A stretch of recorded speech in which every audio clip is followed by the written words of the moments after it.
afternoon and thanks for joining us. I'm Judy Simpson. You're about to hear a lot more about Vermont's universal recycling law. In the coming weeks, information about universal recycling will be on TV, radio, and social media.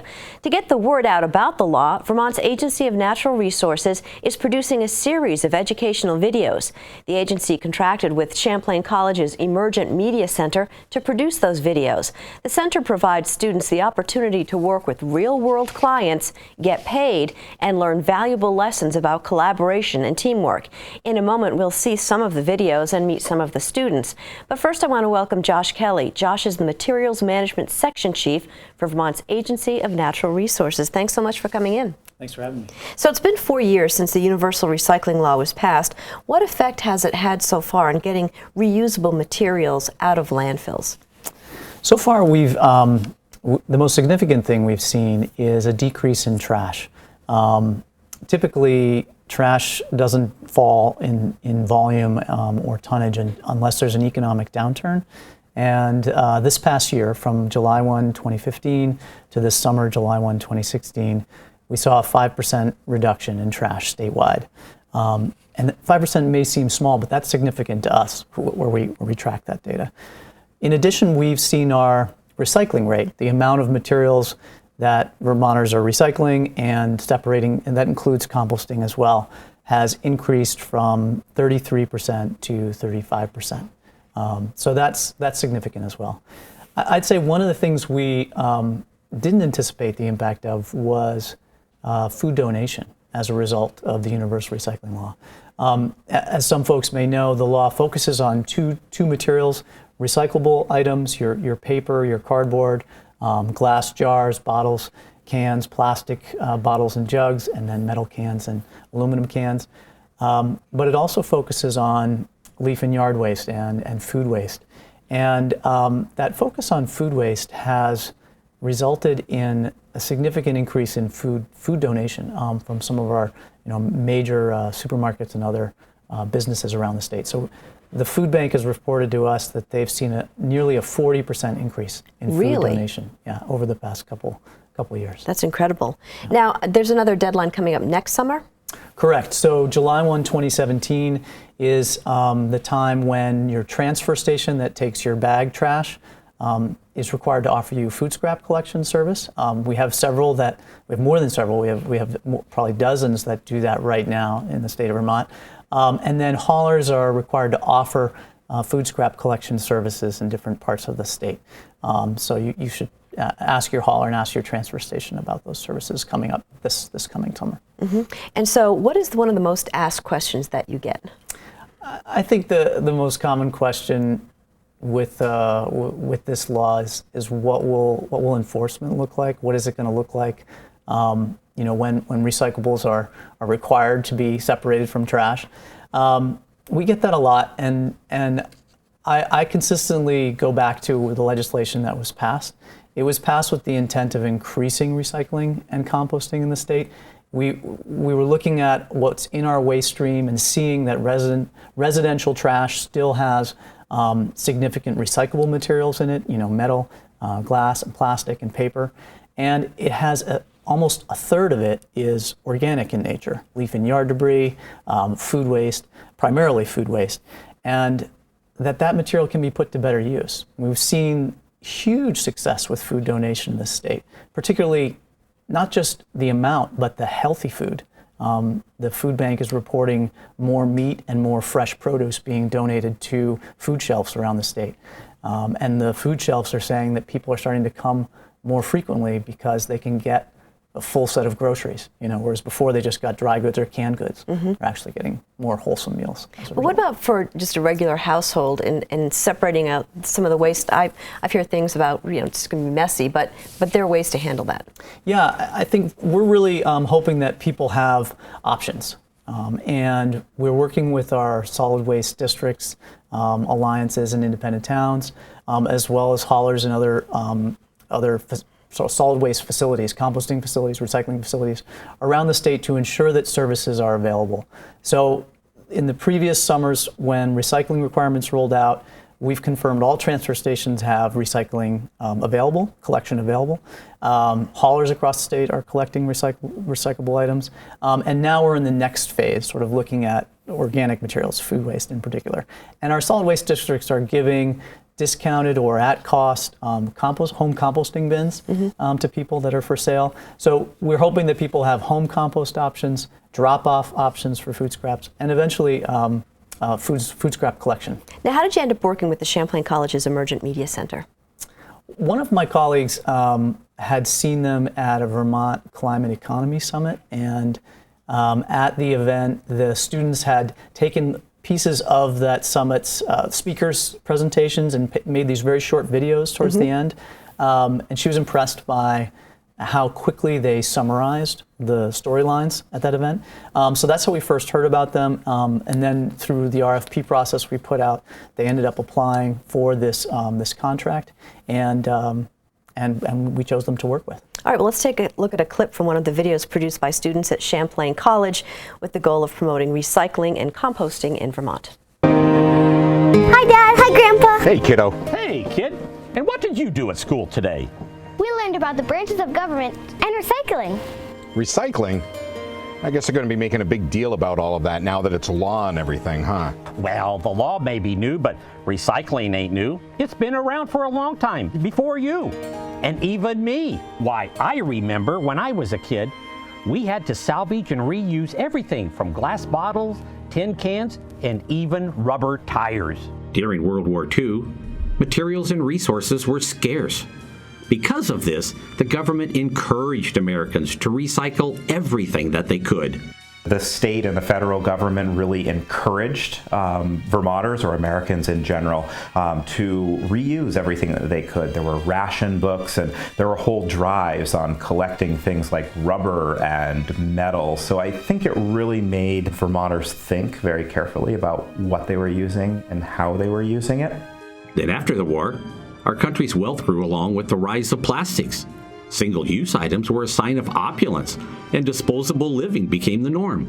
As materials were more readily available, recycling was no longer seen as a necessity by the public. You see, son, recycling isn't new. It's throwing perfectly good stuff away that's new.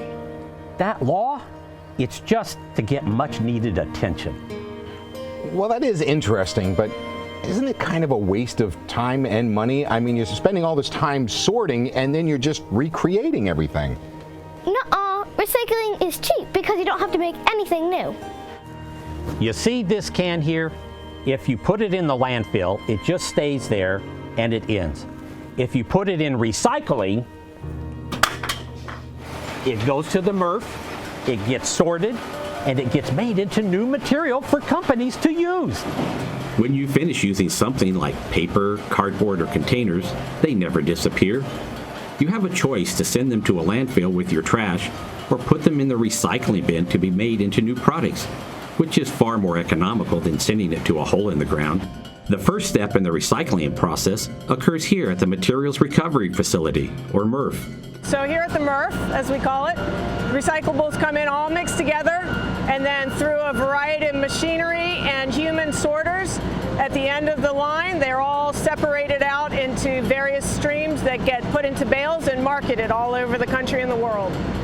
Over the last several years, we've averaged between $750,000 and $2 million in revenue from sale of recyclables. So why don't more people know about recycling? All you hear about is this nature mumbo-jumbo stuff. We actually have a pretty good system in place here, right? You say nature mumbo jumbo, but nature did it first. That's where we got our system from. Yeah, it's nature's way of recycling.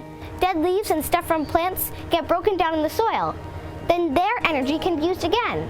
It's called composting. Oh, wait a minute. Wait right there. Recycling's enough. We're not going to be composting, too. No, it's important. It's nature's way of recycling, but just without the blue bins. She's right. My mother would bury our food scraps in the garden to put the nutrients back in the soil that we originally took out. But it goes way past that. This is nature's way of recycling so that nothing gets wasted. Leaves and plants break down into the soil at the end of their life, so their energy and nutrients can be used by the new plants. So why not do the same with food? Composting is nature's tools to recycle food scraps and organic materials. Rather than tossing wasted food in a landfill mixed in with trash, you are giving back what you took and putting those nutrients back into the soil. There really isn't anything new or scary about recycling or composting. It just makes sense. But it still seems pretty complicated. It's really not that hard. I can teach you to recycle. And compost too. All right. I guess I've got a lot to learn between the two of you. Come on, kid. I'll show you how. And I'll help too, kid. There she is. Clearly an intergenerational message there. Is it hard to reach certain demographics when it comes to this message?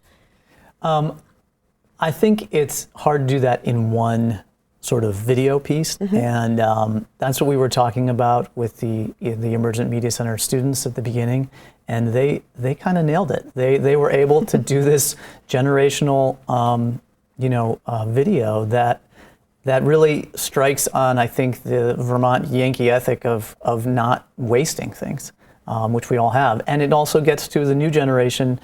There's students who've been composting now from kindergarten all the way up through high school. They've even, when they've left for college, some of them have gotten their colleges started doing it because they just couldn't see it go to waste. Well, another video in the campaign highlights the importance of composting. Let's take a look at that. We've all heard about composting, but how much do we know? In 2020, Vermont's universal recycling law requires food scraps to be separated from trash. Composting helps fight climate change, creates healthy soil and food, and keeps your trash from stinking. Composting doesn't need to be a chore. You can compost at home using a bin available at your town or solid waste district, or bring your compost to your local drop-off center. Starting in July 2017, ask your hauler about possible curbside compost services. I'm joined now by two of the Champlain College students who produced the universal recycling videos. Kendall Dinsmore was the writer on the project, and Dylan Deloge served as the producer and editor. Welcome to both of you. Hi, nice to be here. Kendall, what did you learn about creating these sort of real-life videos as opposed to doing something for a class or a grade? I learned how to adapt my voice for a client.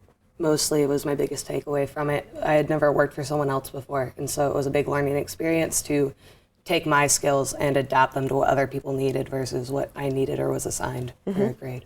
And Dylan, compared with other jobs or responsibilities you've had, how is working at the Champlain College's Emergent Media Center different? I'd say it's a lot different than what I've done in class and in other positions just because of that teamwork aspect. We had a much bigger team of 5 people, and it was just a lot different than working by myself or with one other person, which is what I've done in a lot of my classes and other work positions. So that was a really good experience to just work with people from other majors and other backgrounds. Was there a time during the process that you thought maybe this isn't going to get done? I don't really think there was a time where we didn't think it was going to get done. I mean, we definitely hit a lot of roadblocks, but we knew we had something to deliver and we were going to get it done. Yeah, there were days when we were panicking, but overall I think we were pretty confident in ourselves. Yeah. So is it different to have a deadline that's a professional deadline versus a class? How is that different? With classes, you can always, your professors want you to grow and change and adapt your work for the better, whereas with a professional deadline, you're trying to get something done in the best possible way for a client by a date. And so there's less leniency with it. And so working on a professional project, did that sort of change your focus of maybe what you want to do in the future?